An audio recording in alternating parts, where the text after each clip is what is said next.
it's really easy to find the positive and remember that it is a game and let everything else kind of like wash away, because it's the Mhm. people that are getting too involved into a Yeah. game that turn it into something it's not. And I think it's really important that in those competitive scenes that we remember to give people a little bit of grace and have patience with individuals to allow those players the space to learn and to improve. And, I think that's really important to playing competitive games.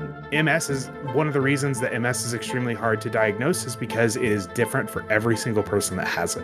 When I was diagnosed, I woke up one morning and I couldn't use my right arm or my right leg anymore. For the people that are listening, there is better days out there. There is hope. If you were newly diagnosed or you're going through something like that, it does get better.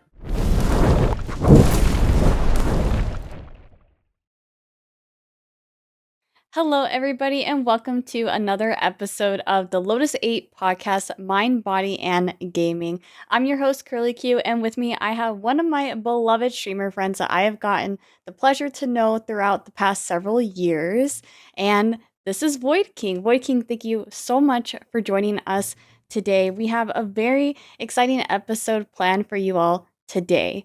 Now, Lotus 8 Esports is very passionate about educating the gaming scene on mental health and physical well being.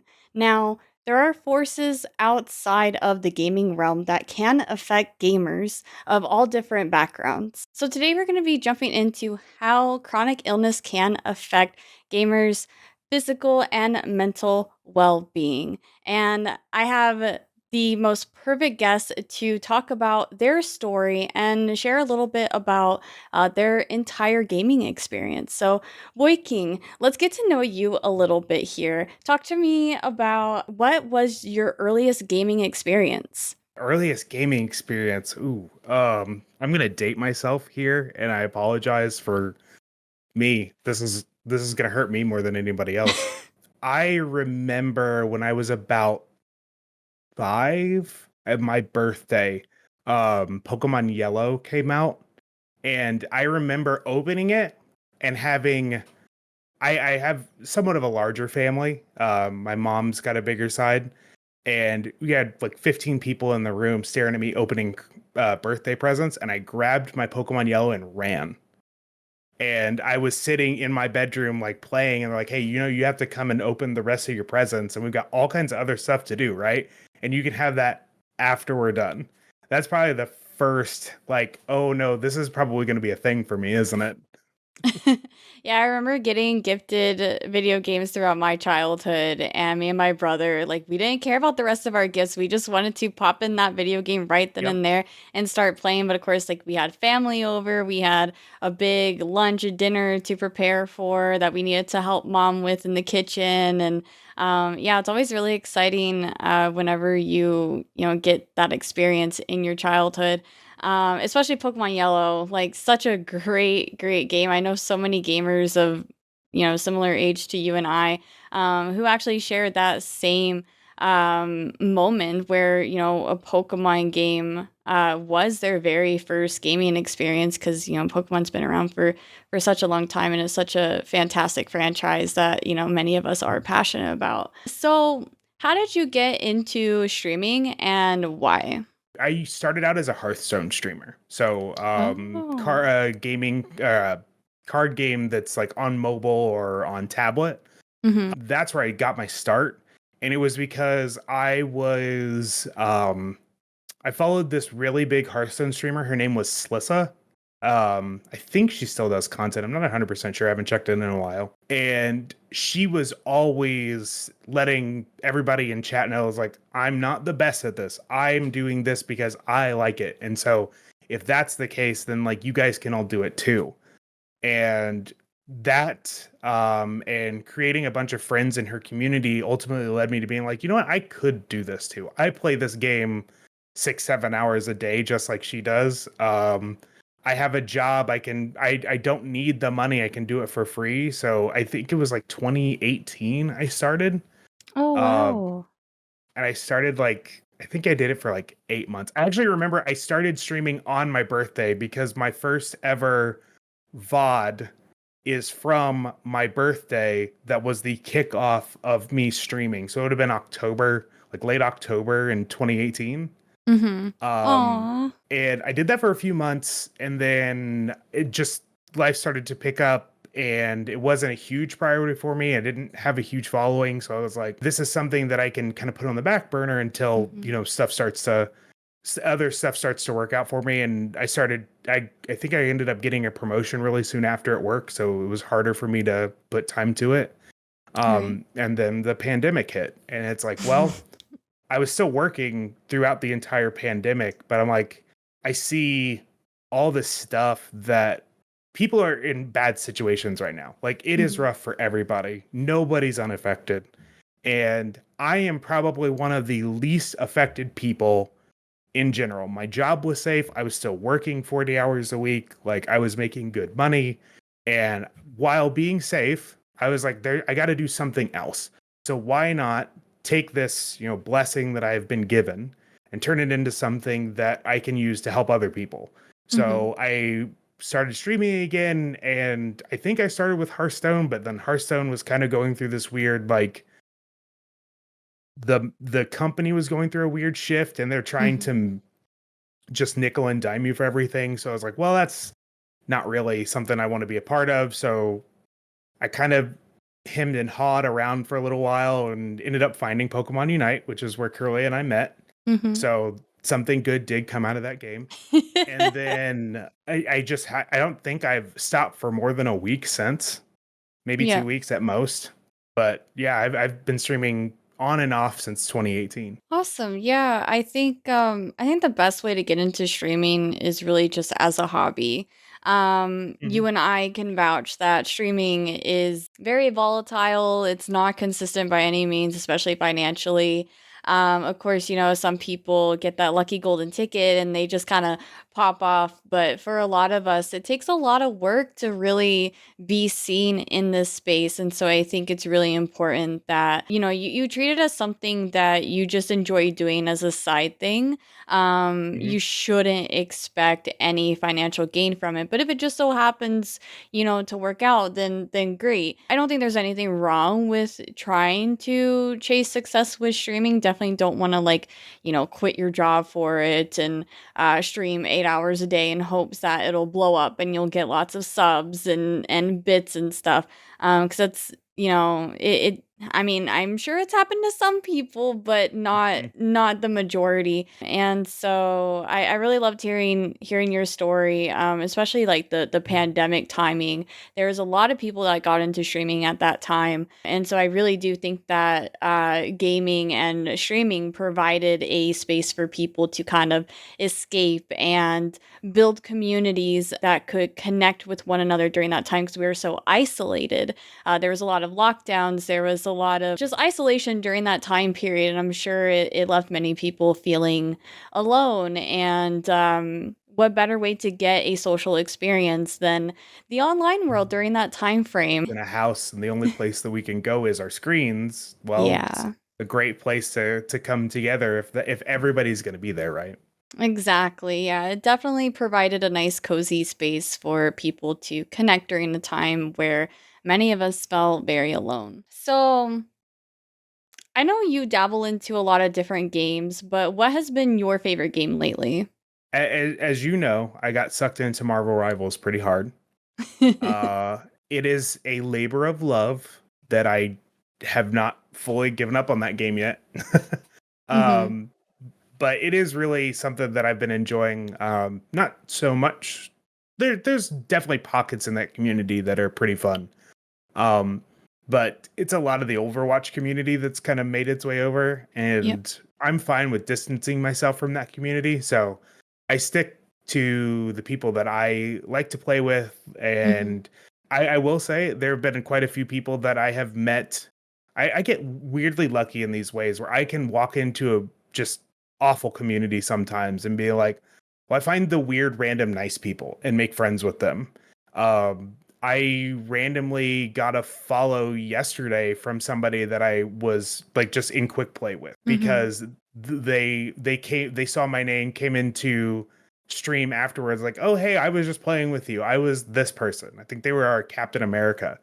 And he's like, did I do okay? Did this? And we had a conversation like back and forth, and he followed and he went back to playing games. And it's like, I'm very good at doing those things. And in a Hmm. game that excites me to play is really nice. Yeah, no, I completely agree with that sentiment there. Also, you just called me weird and nice. I mean, I'll take the nice part, but you definitely just called me weird because you said that you have this gift of of getting to meet. You just tend to draw in those weird, nice people from the communities rather than toxic people. So I just I'll want you call it to a know I weird caught gift on that. my end. I'll call it a weird gift on my end.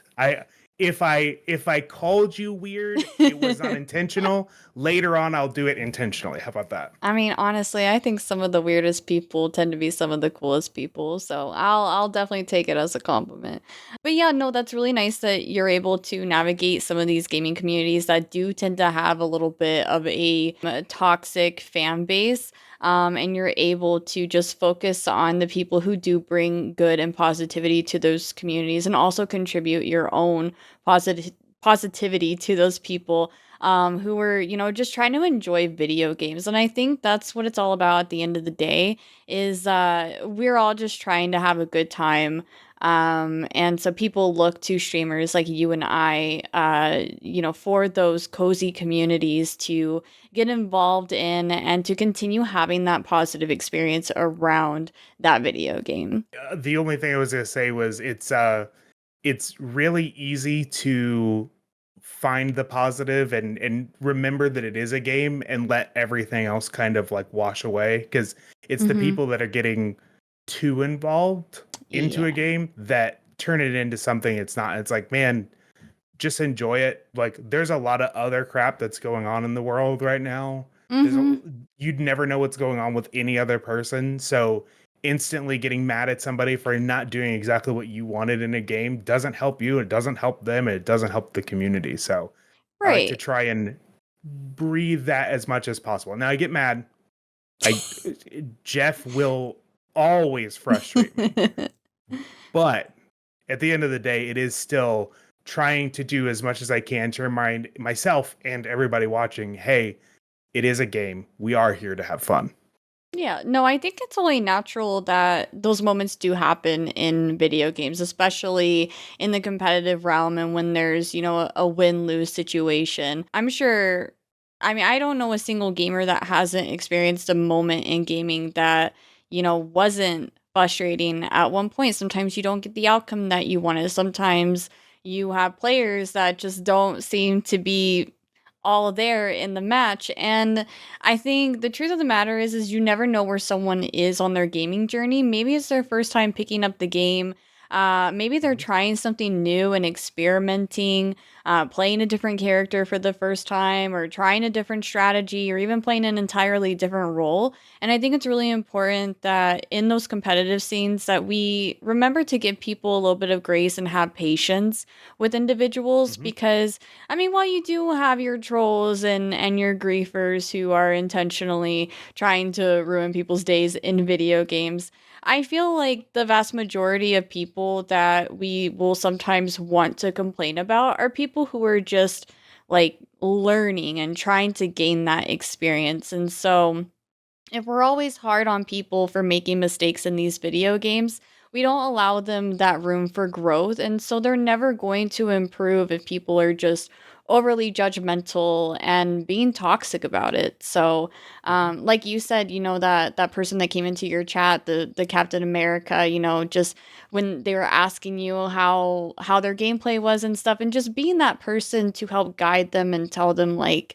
you did this really great. You should, try doing this a little bit more, or, whatever it is, however that conversation went, I think it really opens up the door to allow those players the space to learn and to improve. And, I think that's really important to demonstrate that as a streamer when it comes to playing competitive games. So, speaking of competitive games, I know you've been dabbling a little bit into Pokemon TCG tournaments. So, can you tell me about that? How did it all start and how has it been going for you? As I literally have like 4 deck boxes sitting right behind me in cam, like trying to clean up. I'm like, those can stay. Okay, so I used to, like I said, I started streaming in card games when I was younger, like middle school. I was actually in Yu-Gi-Oh competitively for a Oh, very, wow. very short amount of time. I went to a few regionals here in Indiana, um, and it didn't do well, just went. Mhm. But I've always loved card games. That's if I've figured anything out about myself, I love the ability to build a deck, build a theme around a deck, and be able to pilot it in a way where I'm constantly thinking about, the probabilities of hitting this card in my next draw or 2 draws or 3 draws and how that's going to change things. Yu-Gi-Oh got way too involved for me very quickly. And after high school, I kind of stopped. I had a friend in college that tried to get me to continue to play, and I kind of hopped around card games for a while, and then kind of gave them up just because card games are, while extremely fun, they cost you a lot of money and require a lot of more space than you think they're going to. Mhm. As I've started to fill up that small little, like, those are just all long boxes about yay long. They're not filled with cards, but there are quite a few of them that are. And I haven't even started collecting that many Pokemon cards in the Yeah. grand scheme of things. But I was like, I'm not going to be spending time or money on this. I don't have anywhere to go to play, and da da da da Mhm. da. Fast forward to NAIC uh for Pokemon 2 years ago. I was there to cheer people on for Unite. I was there with Tidley and Hawk. We were all Mhm. rooming together, and we were sitting watching day 2 of Pokemon Unite finals. And Hawk and Tidley look at me and go, "Hey, we want to really try this thing." I'm like, "Okay, what is this thing that you want to try?" They're like, "Well, it's this Pokemon TCG thing where we enter as a team of 3, and we each play one at a time against another person, and it's, best record for the team is who gets to move on." I'm like, "Okay, who's gonna be your third?" And they're like, "Well, we need you to be our third." I go, "I've never played Pokemon at all." Mhm. And Hawk grabs my phone, downloads the TCG Live app to my phone, goes, "Cool, you have 2 hours to figure it out." Fast forward 2 hours go by. I had the best record of our team. I only lost 1 game out of 3 games, and I was kind of hooked ever since. That old part of my brain kicked in where it's like, okay, now I understand. I understand how the game works. I like doing this. I like how to try and figure out how to make these things work.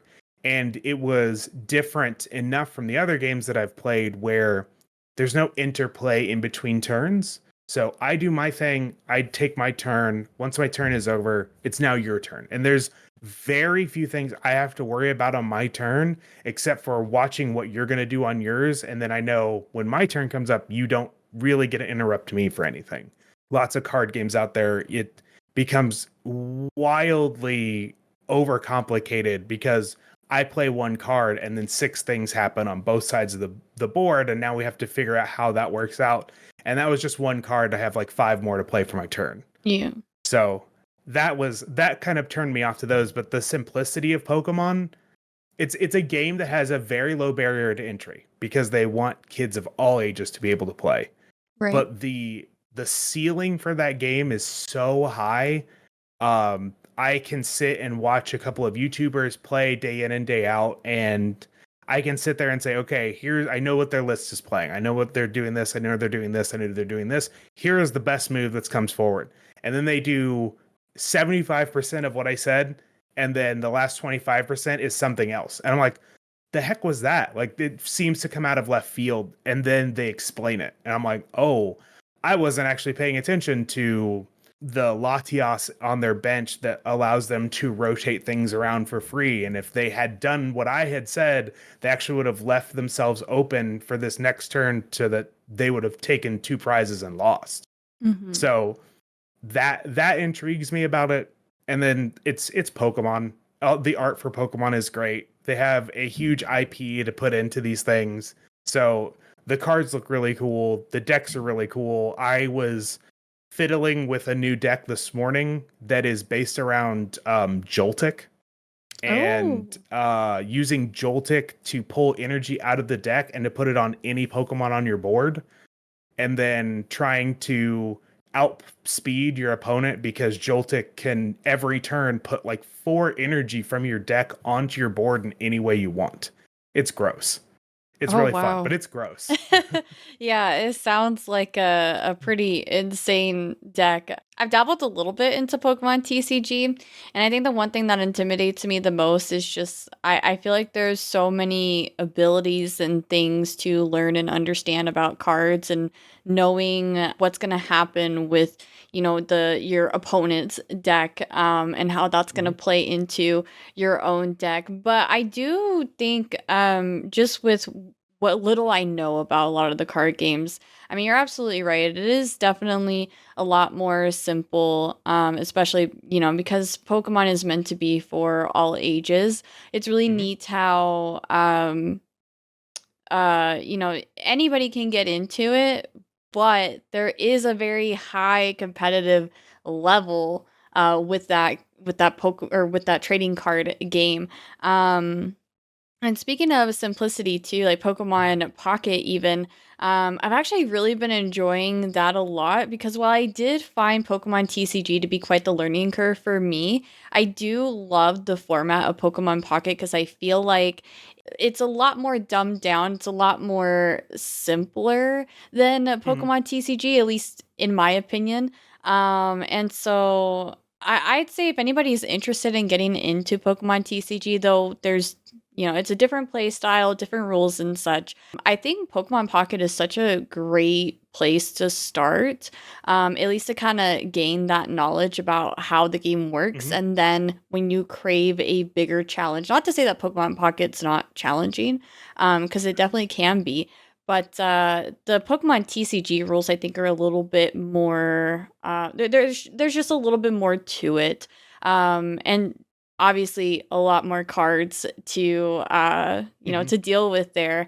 And so it's really important to learn about deck building and just having an understanding of what a lot of like the meta decks will do because I'm sure a lot of people play meta, right? Couple of things in that. Mm-hmm. To bounce off what you said about the Pocket.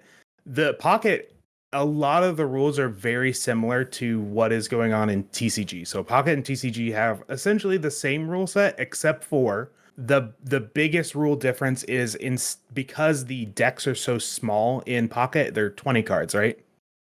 I think so. I don't Okay. dabble too much in Uh, I battling, but think it is. If I remember correctly, it's 20 per, and then you're allowed 2 copies of every card.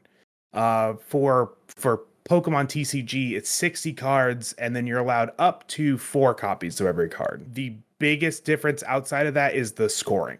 So in Pocket, when you KO a Pokemon, you get 1 point or 2 points depending on if it's an EX or not. right. Essentially, that's done very similarly to what the TCG rules are, except instead of it being points related, the top once you've drawn your cards and you have an opening hand that you can actually play a basic Pokemon, the next 6 cards off of your deck become your prize pool. And then when Right. you knock out a Pokemon, you get to take that prize and put it in your hand. And it's instead of trying to score 3 points, you're trying to win 6 prizes. So Right. it's similar, but like you said, it's a little bit more robust. And Mhm. it's more getting used to because now you have to anticipate, well, hey, 10% of my deck is gone. I can't use it until I do these other things. So always having to play around and learning how to deck check, or what's called prize checking in competitive play, is knowing your deck well enough to know what pieces you're missing when you look through the deck to search, so you can tell about 80% what your prize cards are and what you have to start fishing for and what is still left in the deck. Okay. Um, Yeah, that makes a lot of sense. as far as card pool, right now is one of the best times to get into Pokemon TCG because the annual generation shift just happened. So all these old pools of cards got sent to, I can't remember the name. It's not standard anymore. It's a different version of the game where the current competitive scene only uses the last 2 years worth of cards. Okay. So once you hit that generational shift every year, an entire series of cards gets removed from the pool, and then you start over at a fairly small set. So now we're at like, I think, a year and a half worth of cards, and there's maybe 5 or 6 decks out there that are meta, like you were talking about. Hmm. And so people are still trying to find, oh, what's the new thing? We know that Dragapult's really good right now. So is there something that nobody's thought of before that we can put together and build to try and beat Dragapult? And we're going to be in that for the next couple of months before set rock. We have like a rocket set getting ready to come out. So like Yeah. Giovanni's Mewtwo is about ready to come back, and that's going to be some fun. Yeah, that's really neat to know that they do at times limit um the cards that can be at play for competitive, because I wasn't sure how that worked, like how many years of cards people were allowed to build into their decks. Because Mhm. like I said, I think one of the most intimidating parts about Pokemon TCG is just like trying to learn what all these various different cards do and how it's going to affect your deck, how your opponent's deck is going to affect, your deck. And so there seems to be a lot of variables there. But good Mhm. to know that right now is a really good time to get into Pokemon TCG, because I think the less cards that you have to try to learn about, probably the easiest to get into and understand how to not just play the game, but also I know deck building is a really big thing. But I think that's really cool how like you guys can experiment with different kinds of decks. Like you were talking about the Joltik deck that you just started, working on Mhm. recently. I think those experimental moments in competitive games is just super exciting to be involved in. It's really cool right now. It's definitely a deck builder's paradise. So Yeah. if you ever want to, hop over to TCG Live, it is free to download. For those of you that don't want to collect physical cards, TCG Live is absolutely free to download, and they do set you up with a lot of stuff at the beginning. I think they give you like 4 or 5 decks that are ready to go, absolutely playable, Mhm. and then you can very quickly build a collection on the app to let Mhm. you start, building back and forth. So if at any point you want to learn Curly, I'm totally down to teach you at some point. Oh, heck yeah. I might take you up on that offer. And if any of our listeners are, tuning in and thinking about checking it out, definitely hit up Void King. He definitely seems to Hmm. know his stuff. And he's a very kind individual that I've come to know very well throughout the past few years. And so, yeah, okay, dude. So don't be afraid to hesitate to reach out to him. He's very friendly and is Hmm. more than willing to help you out. So let's get into our next topic here. And so, just a heads up, this might be a little bit of a touchy subject for some of our viewers. We are going to be talking about chronic illness and how that affects gamers in the gaming scene. And so Viking here has been very kind enough and brave to share his story. And so we're going to get to know that side of Viking just a little bit. So, Viking, if you will, would you like to talk about your diagnosis, Hmm. what it is, and how did you find out about it? So as Curly said, I was diagnosed with a chronic illness. I was diagnosed with MS, or multiple sclerosis. I'll just shorten it to MS from now because that's a mouthful. But I was diagnosed with MS at the beginning of 2022. Technically, at the end of 2021 is when I found out I had it. But when you're diagnosed with MS, it's a rough few months, like to start with, because MS is an extremely hard disease to diagnose.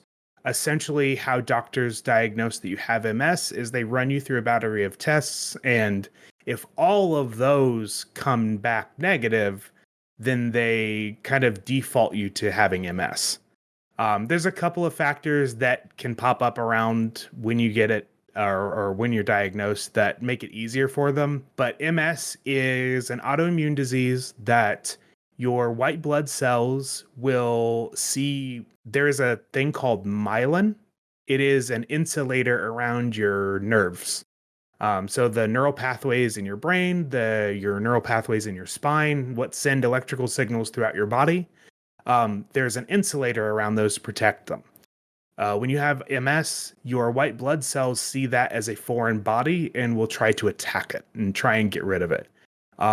Unfortunately, as they do that, they also will damage your neural pathways, and um, sometimes you get lucky and those will heal on their own, and other times they won't, and you develop lesions. MS is one of the reasons that MS is extremely hard to diagnose is because it is different for every single person that has it. Um, when I was diagnosed, I woke up one morning, I couldn't use my right arm or my right leg anymore. I was able to put things in my fingers and hold them, but I couldn't write. I couldn't use a fork. I had to drive myself to the emergency room because couldn't, I just couldn't do things.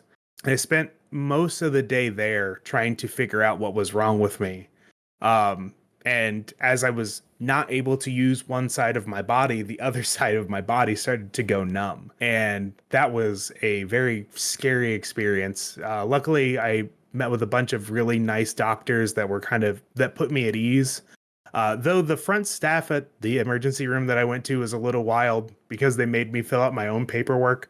I'm right-handed, so my writing with a right hand that worked and a left hand of a right-handed person looked about the same, and it was not legible.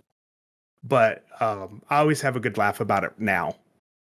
But they ran me through tests. I had to do a spinal tap, which it sounds way worse than it is, guys. I will tell you that much. It's unfortunate, but the processes for these tests are now pretty stomachable.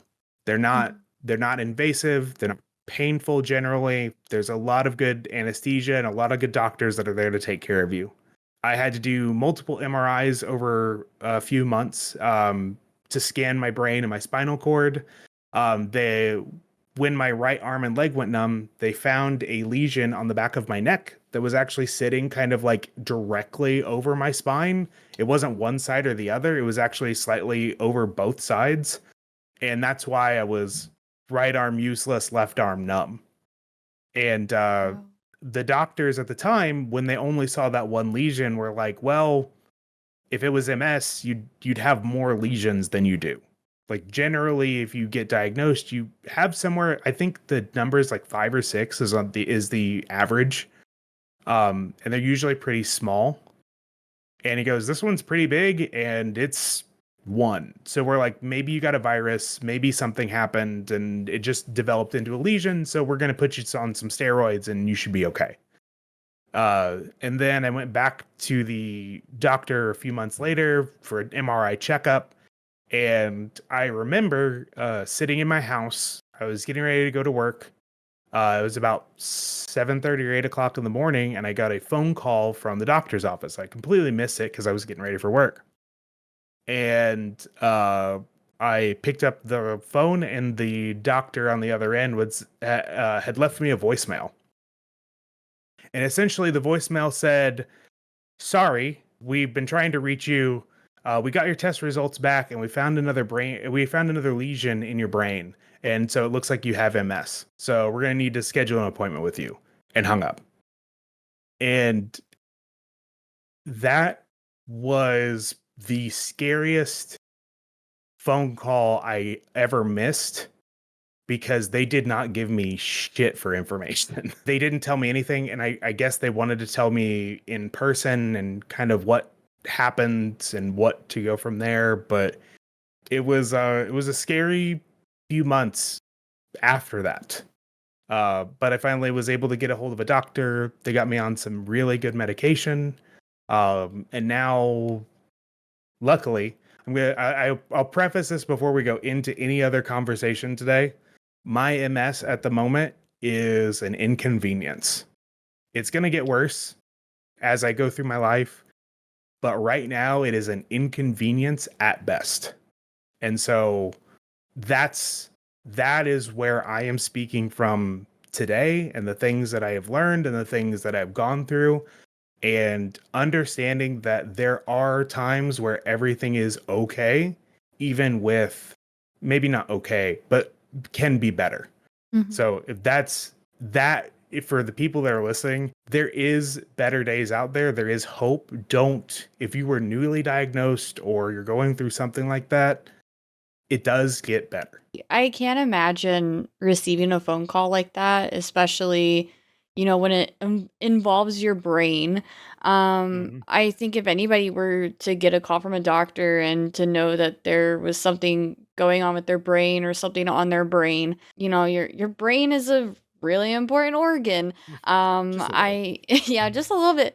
I just couldn't imagine what was going through your mind, or especially the day that you woke up and part of your limbs are numb and you can't use them. I honestly cannot put myself in your shoes. I cannot fathom having to wake up like that, having to get a phone call like that. If you don't mind me asking, how was your mental health going through it? I know you kind of touched a little bit on it. How was your mental health going through it? And has it changed in the present day? So going through it, it's scary. It's life Mhm. altering. And you being told, even if it's best case scenario, which I got, being told that you have a life altering disease and a lifelong disease, there's there is going to be depression. There is going to be frustration. There is going Mhm. to be anger. There is going to be sorrow. You're go Even in the best of situations, you're going to feel all of those things and even more than we'll probably be able to cover today, because it is your life. It is absolutely your life, and something took a baseball bat to it. Like Mhm. we there is right now we are still not 100% sure what causes MS. So being told that you have this disease, we're not 100% sure where it comes from. We're still trying to figure that out so we can maybe one day find a cure. While that's helpful on some days, it's nothing on other days. Mhm. Uh, the day that I found out, I spent most of that day in bed. I spent the first probably 3 hours of my day bawling my eyes out because I didn't know. Though it's probably on that doctor that she didn't leave a message of call back, let's talk this out. It was Yeah. just here it is and done. I will say I have a great support system that helps a lot.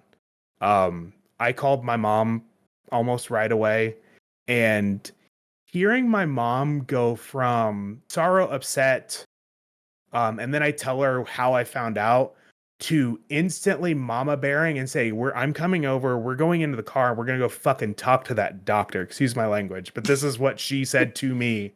The only time in my life I have seen my mama bear come out of her, like, it was scary. It was startling for me enough to the point where it actually made me laugh. Um, but having that support system there made those rough days difficult, a little bit less difficult. Mhm. Um, I went to a significant amount of therapy. Um, I was definitely depressed. I definitely had a negative effect on me mentally. Feeling broken, feeling I've always had this weird suspicion that I wasn't going to live this long. And so getting a diagnosis like that and just having that small voice in your head go, told you. Yeah. Um and seeing it as an end, seeing it as literally my life is over. Um these are all things that I had to process. Um it is now 2 years later where I'm able to realize that that was my gut reaction of fear and anger and frustration, that started to spin it that way when I didn't have all the answers. And finding resources and going and talking to people and being part of a community that is understanding, or going to meet people who have it. I can't tell you how many people I met after I was diagnosed that I have known for years that they're like, oh yeah, I know somebody that has that. I was literally Mhm. talking to my friend like within that first month, because it was end of September, so getting into my birthday in October, and my friend was throwing a Halloween party. He's like, "Oh yeah, my coworker has MS. How about you come to my Halloween party and I'll invite her, and then you guys can talk and just kind of get to hear each other's stories and understand that you're not alone." And Yeah. like that helps out so much, because even if they don't have the answers for you, just being able to talk about it and say, man, this sucks, and just having another person understand exactly how much it sucks is will help. Yeah. Today I'm in a much healthier mental space about it. um I will have flare-ups and they will be anxiety inducing, because there's three different versions of MS, if I remember correctly. I'm gonna get all the acronyms wrong. But the version that I have is, it's like non-progressive relapsing remitting, which means at certain times of year, or if I get stressed, or if I get sick, or something like that happens, my MS will tick up.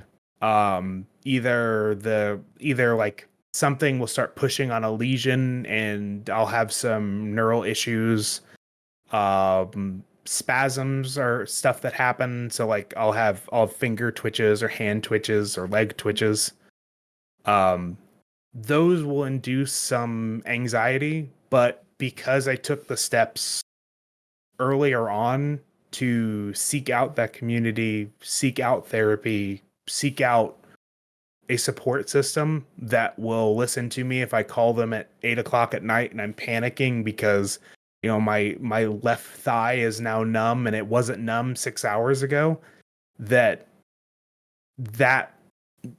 all of that wrapped together helps you get to the next day, get to 2 days, get to 3 days, because there are issues where being anxious about it's not going to help, but Yeah. you obviously can't stop yourself from getting anxious about it. So Yeah. having somebody there to help you when you need it, put yourself in perspective, or if there are some days where I feel a little weak to walk, and like I know for a fact my mom or my brother would be here in 30 minutes if I needed something and couldn't fully put weight on one of my legs. Wow, you're such a strong individual mentally, especially.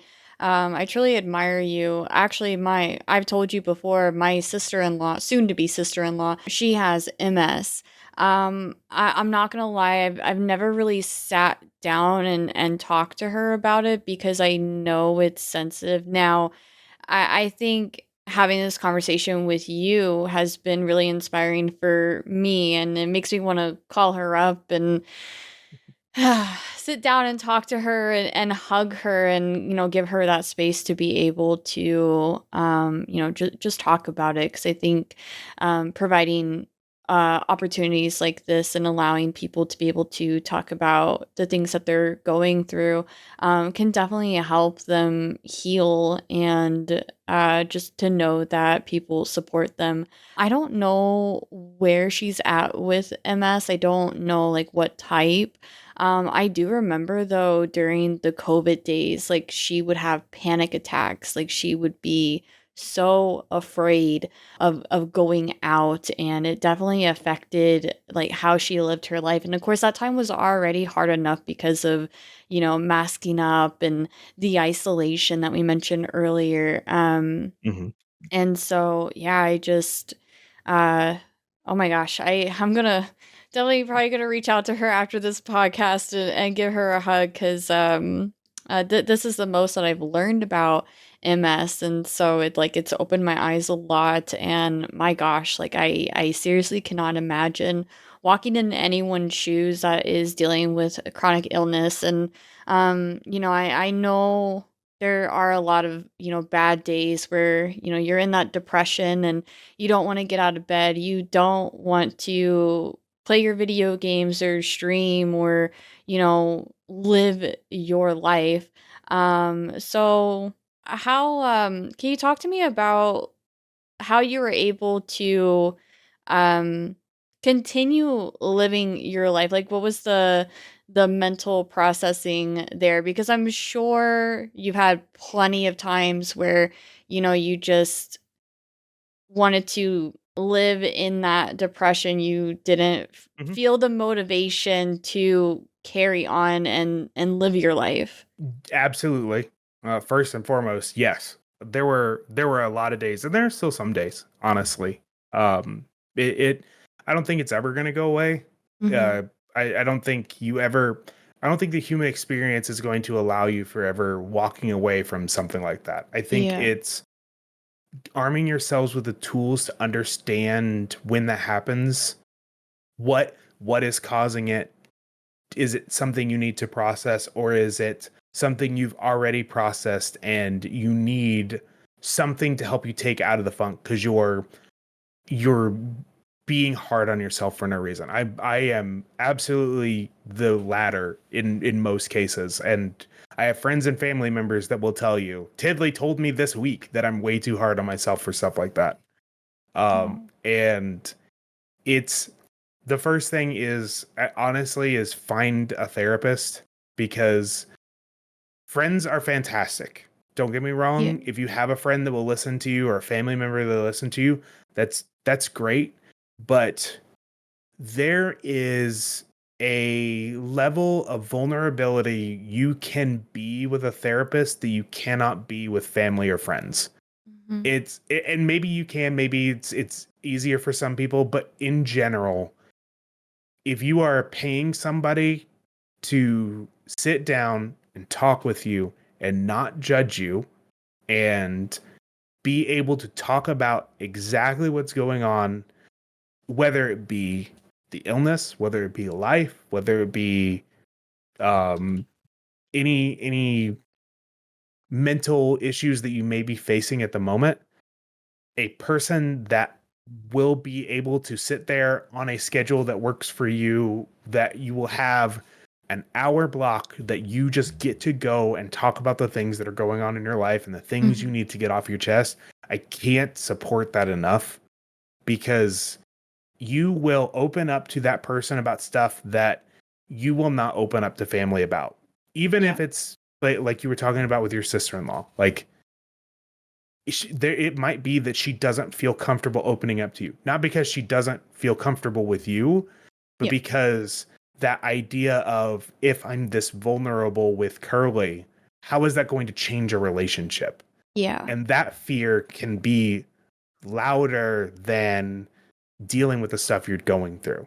So going to a person that will teach you that it is okay to talk about that stuff and to talk about whatever you're going through, and then give you the tools to be able to talk to other people about it and learn that it's okay to be vulnerable, and learn that that's not going to be a significant change to your relationship if it's with the right people. Then they start to open up a little bit more, and it really takes a weight off your chest. Mhm. If I can't tell you how many times I've called my mom at like 7, 8, 9 o'clock at night, 1 o'clock in the morning, being like, I am freaking the hell out right now. I can't. This is going on. Like, I don't know what's wrong with my body. Like, it feels like my body and mind are completely disconnected, and here is why. And generally, like, she has gotten to the point where now she'll go, okay, did you eat today? Did you drink water?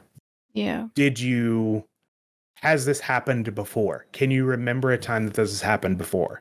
Because with my MS, a lot of those symptoms will come and then go away. Mhm. And so if it's happened before, it's not a new symptom, and the doctor has always told me to be weary of new symptoms. Mhm. So if it's an older symptom, or an older symptom that has maybe changed a little bit, as long as it goes away, there's not really something for me to worry about. And she's very good at being able to remind me of that when I can't remind myself of that. Yeah. So that has been the biggest thing that I would say helped me out, because it finding that therapist gave me the tools to be able to do that, and it takes away it's going to take away that stigma with, this thing we have with mental health right now, where, ooh, you go to see a therapist, it's either because you're really messed up or because you have loads of money and you just want to talk about your problems. No, there's a lot of reasons to go see a therapist. I've talked to you about being unemployed and the struggles that I've had with that. I would go see my therapist and talk about that, and she A, listen, B, would talk about, what a jackass my old boss was. And then we'd talk about things that I could do to help better myself for the next steps.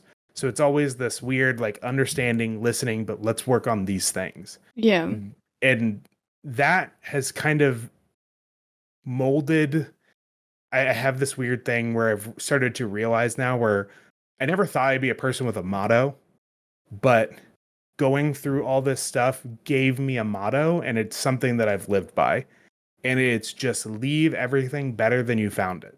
Whether it's yourself, whether it's your friends, whether it's, whatever you're doing, wherever you're at, if you can do something to leave it better than you found it, you're winning. I love that so much. I heavily vouch for, what you said about therapy. I definitely think friends and family are great as a support system, but I do think you need to balance it out with therapy because as you said, you do have that fear of, making your friends and family uncomfortable, or you're worried that you might not hear the things that you need to hear. Or I mean therapists, they're just, they They're are trained. educated, They're they're trained to trained in the help you. matter. Exactly. Gonna, touch a little bit on what I've been through, because while this episode has been about chronic illness, I feel like a lot of what we have just recently talked about can be useful and good information for people who have just had a crappy go at life. So you know a little bit about my story, Void, but I grew up in an abusive household. Of course, there were good times, but there were also a lot of bad times. And as me and my brother got older, it got worse and worse. My stepfather was an alcoholic and was physically and emotionally abusive towards me and my brother and my mom. And at the age of 14, I was about to turn 15. My stepdad took the life of my mom. He I was grazed by a bullet, and then he turned the gun on himself. I'm very lucky to be alive today, and my trauma doesn't just stop there. I became a ward of the state. I was handed custody to my stepdad, or not my stepdad, I'm sorry, my biological dad, who didn't want a relationship with me from the moment that my mom found out that she was pregnant with me.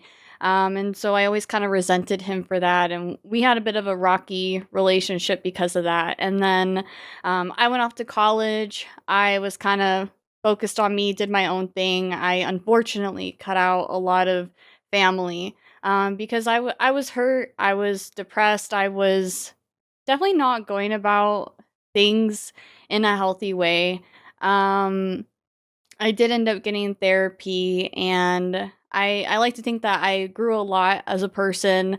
And I had hoped that one day me and my dad could, reconcile things and grow a healthy relationship. And one day I got a phone call that he passed away. His heart had suddenly expanded and sent him into cardiac arrest. And one of my step siblings found him in the garage, lifeless. They tried to do CPR on him. They called the ambulance, and there was nothing that they could do, unfortunately. And throughout my life, I have been dealt with some really crappy cards. And I have a motto of my own that I like to live by. And I love that you shared your motto, because I actually do think that people who have gone through really traumatic experiences, people who have received a lot of bad news in their life, um, people who deal with chronic illnesses and severe mental illnesses, I do think it's really important to find find a motto of your own. And for me, it's that you don't get to choose the cards that are dealt to you, but you do get to choose how you play them. And so for me, that means that I have no control over what happened in my past. It sucks, but the best thing that I can do for myself is to try to live my best life, to continue living. The earth will continue spinning, life continues to go on. And I know for a fact that my loved ones, my mom, my dad, and the people in my life who are alive today would not want me to meddle in what I've gone through. And, of course, there's bad days. There's days when you do meddle in it. And I think that's totally fine. It's just sometimes you do have to find your own way to dig out of those certain situations and just remind yourself that, you were given this life and it doesn't have to stop just because of the horrible things that you have gone through.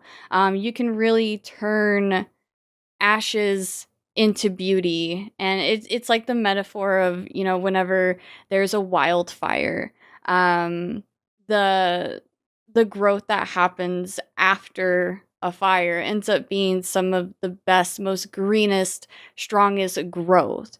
And so I definitely do think that people like me and Void, people who have experienced similar situations to, what we have gone through in our life, they really truly only make us a stronger person. And I have loved being able to put together this podcast episode with Void because I think it's a very important, powerful message for people to listen to, because I know there are a lot of people who are struggling, who are stuck, who have put a pause on their life. And you need to be reminded that, it sucks to go through the things that we go through, but it's actually really crazy to me how I don't think I've met a single person in my life that hasn't gone through something horrible, traumatic, sad.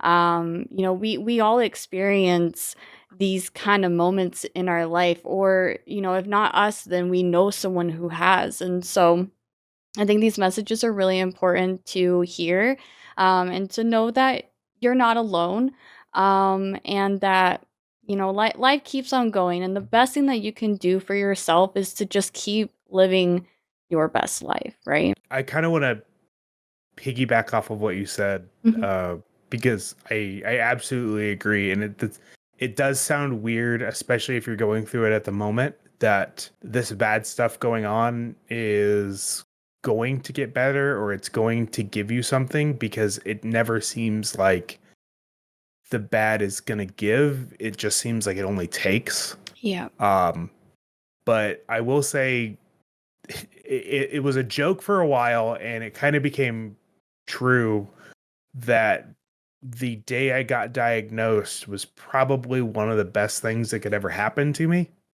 Um, just because it kind of kicked my ass into doing something with my life that I was kind of just stalled out on. Yeah. And, whatever that, however you want to look at that, like, I had this really nasty thing happen. And because of it, now, I have a stream that I'm proud of, that I'm working towards bettering. And I'm trying to use that to, you know, do all these positive things out there. I may not have the biggest following, but everybody that comes by stream is going to either leave laughing or confused, generally more confused, but that's fine. Um, that they were able to just find a space to kind of not worry about that stuff for a while, because I now know what it's like to go through that stuff. Not all of it. I don't know obviously I don't know everything, and not every bad thing that has happened to me. I know Mhm. this instance, and I can extrapolate from that how bad that sucked. And so if I can alleviate that for any other person for even a small amount of time, then that kind of gave me a little bit of life meaning, and that's now what I'm working towards. So Mhm. the bad will give you something. It Right. doesn't just take. Oh, I totally agree with that sentiment. Now, speaking of, positivity and turning Mhm. the bad into the good. Something that me and Boy King are very passionate about is charity work. We are streamers who have causes and organizations that are near and dear to us. And it allows us to be able to speak up and raise money and help people who are going through similar experiences that we have gone through in our lives. And so I want to talk about that charity work with you, Void. So how did you start getting involved into charity streaming? Well, it came from my diagnosis. Honestly, I got scared.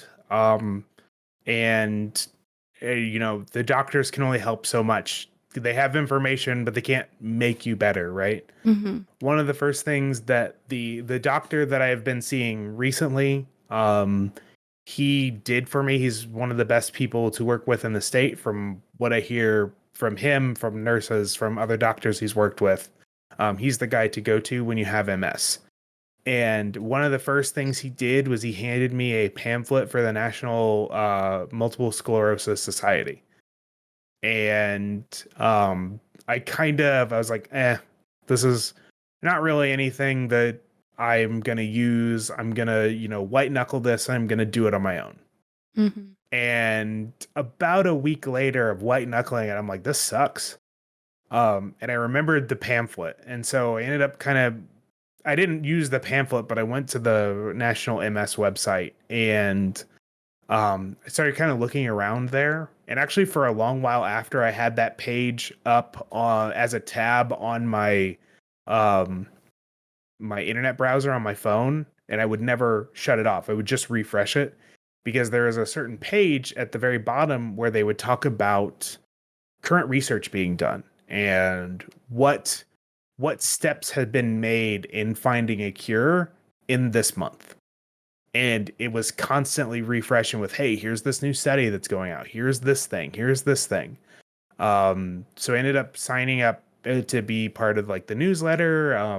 I get, a monthly magazine that talks about a whole bunch of stuff. I get consistent emails with either like, hey, we're doing this, or hey, there's this drug trial. If you meet these conditions, would you like to try it out? Because we need to test it. Mm-hmm. And within the next 5 months, I think, my first walk to end MS happened. I was talking with a friend of mine, actually the friend who was hosting the Halloween party. I was talking to his wife, and she was like, hey, I have this coworker. Our entire dentist's office is actually going to do this walk to end MS thing because she was diagnosed back in the 80s. And I'm like, oh, well, do you mind if I tag along? She's like, I've already registered you. Don't worry, you're on your way. And so I started to raise a little money here and there. I would talk to the stream and see if anybody would want to donate. I reached out to friends and family to see if they would donate. And it felt really good. I mean, yes, it was for something that affected me. But knowing that I was, like I said, I'm not leaving it as is. I'm trying to make this better. Mm-hmm. And being able to go out and say, hey, I'm doing this thing. Yes, it's for me, but it's also for these, million people across the nation that are doing this, and multiple millions of people worldwide that need this done. And would you be willing to donate? Would you be willing to send some money to this organization, and I'll participate in this 3-mile walk, which, good Lord, 3 miles sucks, but did it. But I was kind of hooked after that. And Yeah. then later that year, I found out that they also do a thing in March for Stream to End MS. So streamers that get together will do a fundraiser for the National MS Society. I actually found this out at TwitchCon that year. Oh, I nice.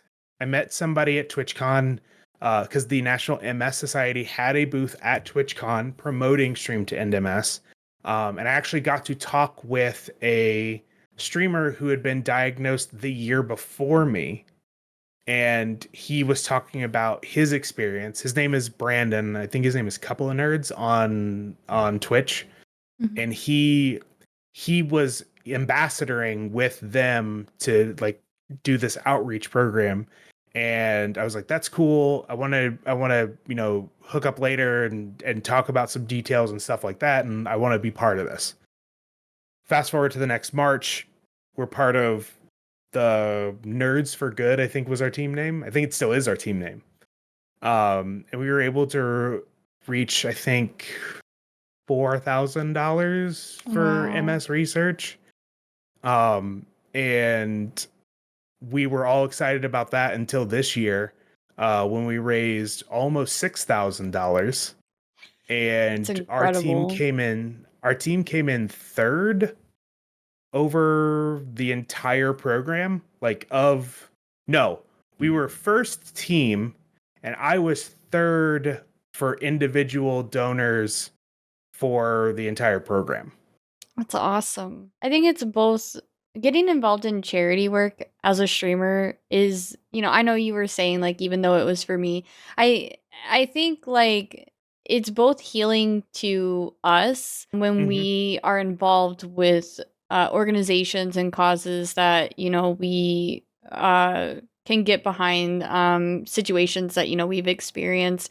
For you, it's MS. For me, it's domestic violence and mental health. It helps heal us, but also helps us connect with others who are also in the same boat, and people Hmm. who can become passionate about the same cause and organization as us, and come together and contribute. I was actually really surprised with my very first charity stream. It actually wasn't with domestic violence or with mental health. It was Starlight for Kids.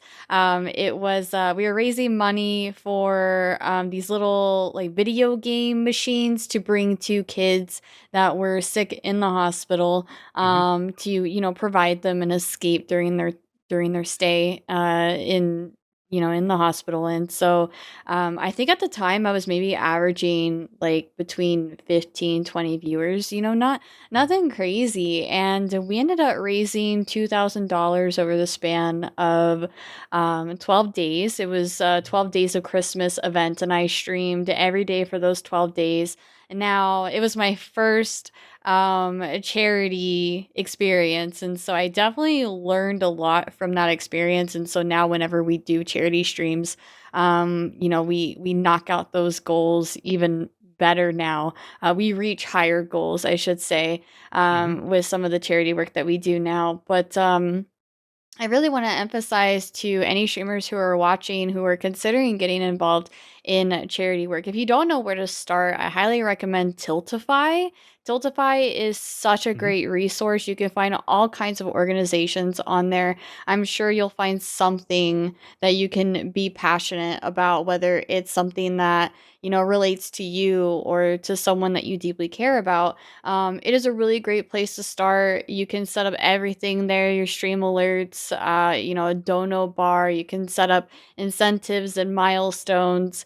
And I just want to emphasize that I truly don't think that any community is too small for uh, raising money for charity. You would be surprised at how willing people are to come together for a cause that means a lot to you, and more than likely means a lot to them as well, to do some Hmm. good in the world. No amount is too small. Even if you only raise $100 or $200, like it doesn't matter. What matters is that you brought people together for a common goal, and no amount is too small. It all goes towards helping the people who need that money for whatever the reason. So please don't think that you're too small of a streamer or that your community is too small to get involved in charity work, because you could easily end up finding other streamers who are into the same organization and cause that you are, and end up creating a stream team like what Void is on. And you come together and raise an even bigger amount. So just never underestimate the power of you and your community. I mean, like you were saying, you're never too small. I'm not a big streamer by any stretch of the imagination.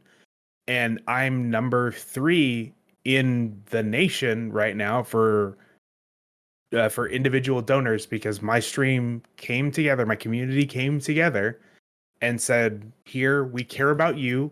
If you care about this, we care about this. Mm-hmm. So let's donate to this cause." And to just echo what Curly was saying, the amount of money doesn't matter because any amount of money is money that you got to them. If you didn't do it, that money wouldn't have got to them. You never know what is going to be the amount that pushes them over to be able to fund the next thing or to Mm-hmm. be able to find some kind of workaround to help out or find some new tool to do that thing. So literally anything is helpful. It's more than what was there 5 minutes ago. And if you keep doing it, that is going to accumulate over time. So like don't be afraid to get started. Like Curly said, Tiltify is great. If you end up finding a cause or know a cause, like I would say reach out directly Mm-hmm. because if you can't find it on Tiltify, like any of those organizations, legitimate organizations, they will have somebody there to be answering questions or phone calls like that and will be able to put you in touch with an organizer to help you organize it because like I said earlier, they want any amount of money that they can get to help with this.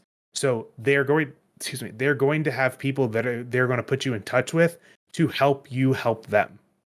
So Exactly. don't feel like you can't do it because you're too small. Don't feel like you don't have the resources because there are resources out there for you. And honestly, if you need help looking for them, somebody's going to be able to point you in the right direction. Exactly.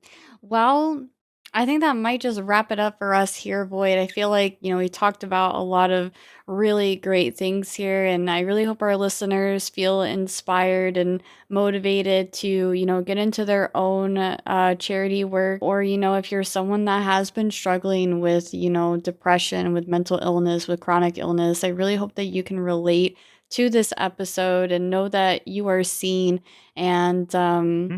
you know, you're always welcome to, reach out to us, reach out to our communities if you don't have a support system and you need that support system. Just look around. There are people here for you. And yeah, boy, do you have any last minute words, any advice, or any more mottos you'd like to share with us? First and foremost, if you guys are getting into charity donations, don't be afraid to make yourself look stupid for charity. Like I will absolutely admit that my stream loved seeing me look dumb and it raised $1,700 this last month for that MS research because I was eating beans that tasted like uh we'll just say they tasted bad. Let's go with that. Some of those flavors were pretty raunchy.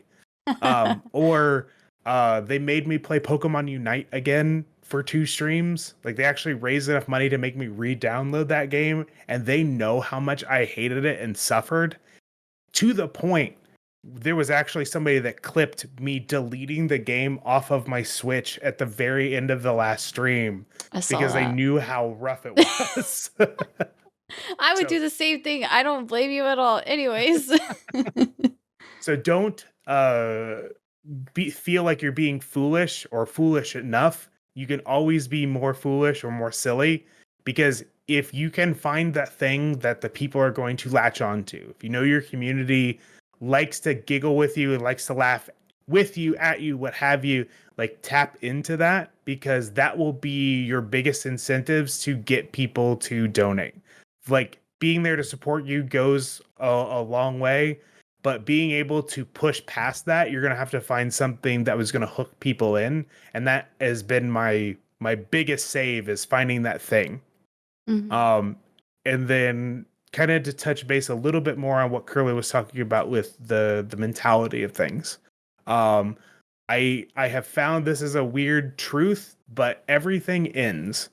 sounds like the weirdest motto, and it doesn't sound positive at all, but it is.